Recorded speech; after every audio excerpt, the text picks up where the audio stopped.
What's going on, guys? Come on here, make a little quick video about tie rods for a Razor. This is going to be for an XP1000. It's pretty much a general overview of a bunch of different style tie rods. A lot of these machines run the same ends, but we've had some failures out of some. We're upgrading some, so I figured it'd be a good time to show y'all. So if you're looking to upgrade your tie rods and your ends that go to your rack, this will be an informational video for you, so you can make a decision on what you need to run or what you want to run. So here on the table we got, this is Super ATV Rack Boss rack. We got on this side, this is a clevis style, which this is an aftermarket upgrade. So this is your stock. This is what it comes with from the factory. This is what your factory players, Razor, Ranger, General, they're all gonna have this ball and socket. It just like this style right here. So it's made together. It's moves all around. It's a ball and a socket. So on this style over here, this is an upgrade. This is a clevis style, which this is a piece of machined metal. It's all made out of one piece of metal, and it just takes a heim joint, which, so your heim is just, you run this through there. So this is what it looks like. This is your heim. This is what it looks like without a heim in it.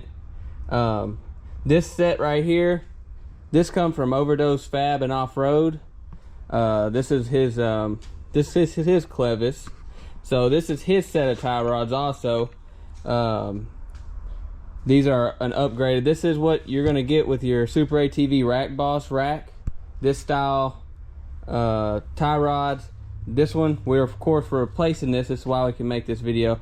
This is this one's bent. So we're upgrading it with a set of Seth McGurgan. I want to say his name. He's a owner of Overdose Fab and Off-Road.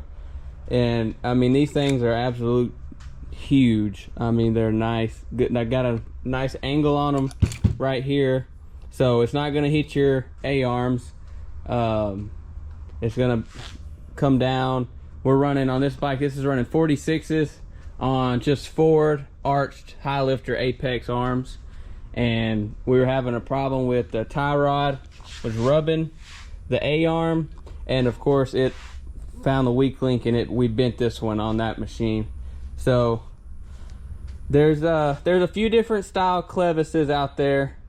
Some clevises you're gonna find are gonna be like the one we got in this rack, and it just takes a bolt.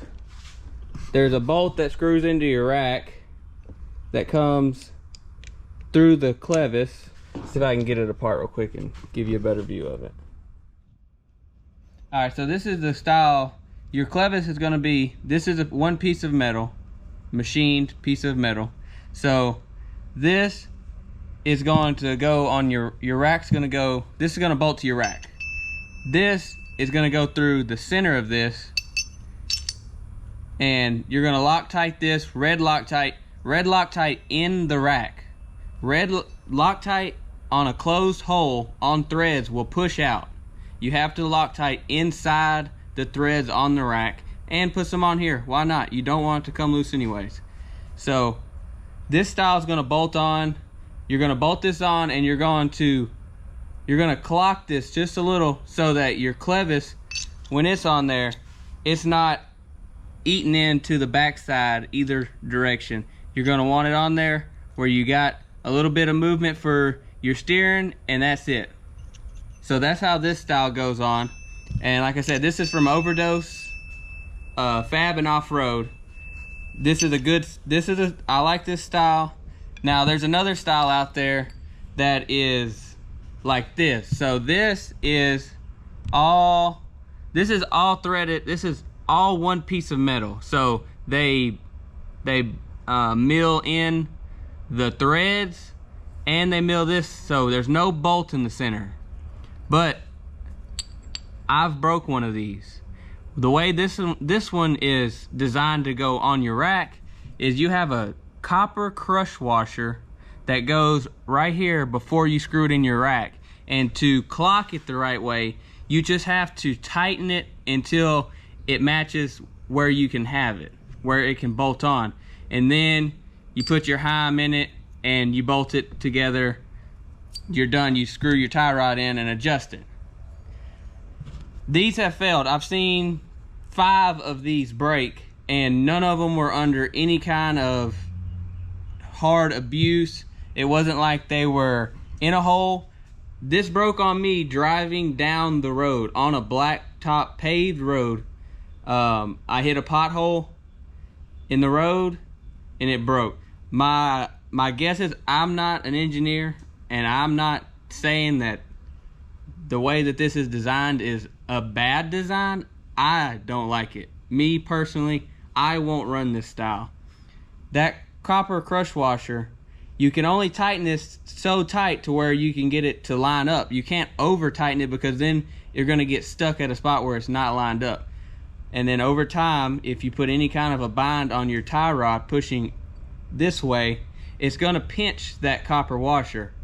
Then that's going to let your thread locker break loose. Once that thread locker breaks loose, this is just moving around because the washer is now loose. And as soon as you hit something just right, it's gonna snap that right off. That's my 2 cents on it.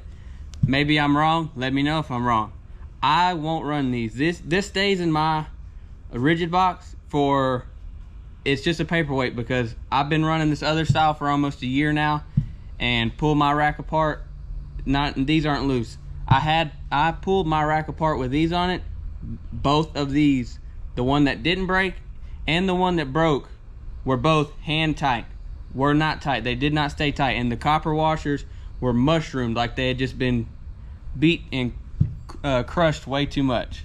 So we're gonna go back on this razor with these, running the 2-piece clevis, this and a bolt. And there's a couple companies that make these.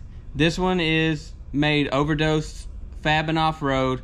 I personally have TCP on my high lifter. It's running a TCP clevises. I want to say there's another company that makes them. I can't think of it right now. But the only thing you have to do to run these clevises is you have to order the clevis, of course, and you have to find a tie rod that you got to find the right heim joint that threads into your tie rod. You might as well just buy new tie rods and get beefier stuff, because who wants to be stuck at a ride that you've done paid money to get to changing a tie rod? Don't want to do it. So only thing you got to do when you run these is you're going to pull your boots off, pull your tie rods out, get these out of the way where you just have a rack. You're going to want to take your heim, you're going to want to shove your heim without this lock nut on it. You're going to take this nut off.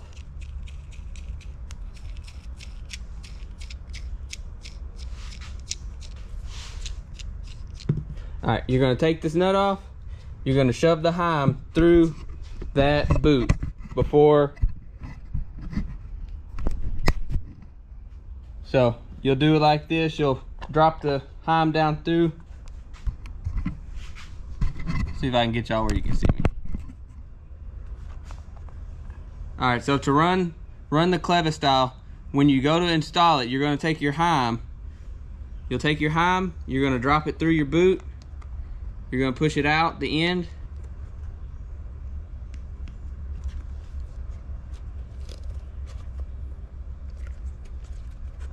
Then you're going to screw this into you're going to put your washer on there. And if it's left-hand threads, there's going to be a notch in the top of your nuts. That's how you tell if it's left-hand or right-hand thread on a heim.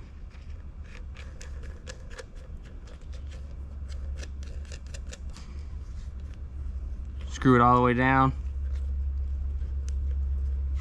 Then you're going to screw it back into your heim, or into your tie rod, I mean. And I always start adjusting my toe in and out. I do that with all my joints completely compressed so that I have the most amount of threads are still in there when I get it right. I don't run them all the way out so that you have to move it around. I just start small and go big. Then you're gonna flip your boot inside out like that, and that'll let you get to where you can put your rack, your tie rod in your rack, insert your bolt, which I can't do that right now, I don't have 3 hands. But yeah, you're gonna insert your bolt. Bolt's inserted. Now that is connected to your rack. You're gonna tighten this up. This comes with a lock nut. It's gonna be a lock nut on your heim joint, and then remember, you have to Loctite your rack. Your rack has to be Loctited. And so once you have that done, you can, your ends, they go to your hubs or your portal plates or whatever you're running out there, they're gonna be set up something like this. This is running just a standard set of misalignment washer or misalignment spacers and a bolt. Now Super ATV runs on their upgraded tie rod ends. They run this style. This bolts to your hub or your portal plate, and then this end is what goes through your, this is what's going to go through your outside. This is an upgraded joint from Super ATV, but as you can tell, this is very loose, so it was time to change them anyway. So we got our guy in here, got everything changed out so we can keep on making videos for you guys, and I'll let y'all know as soon as this one's done. But rack's good in this one, so we're not going to replace the entire rack.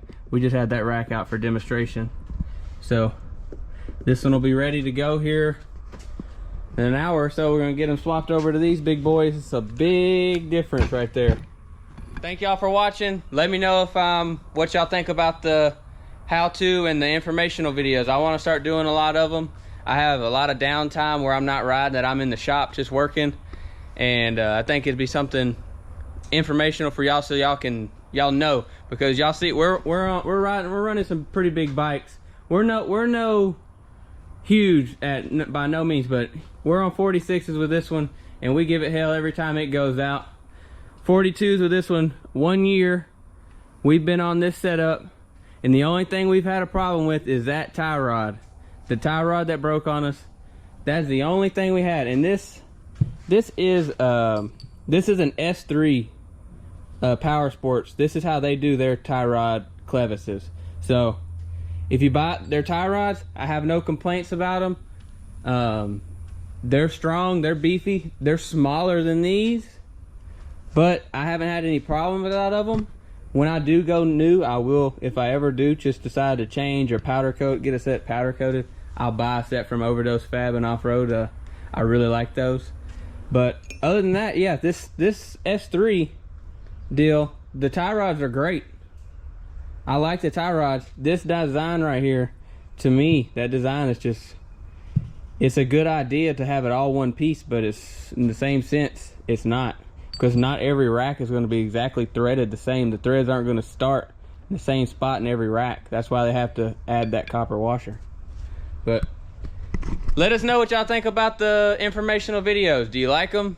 Is it not, I want to see you out there in the mud? Let us know. We'll do whatever. Y'all are the guys that are watching the videos, so we'll let y'all be the judge of that, and y'all have a good weekend.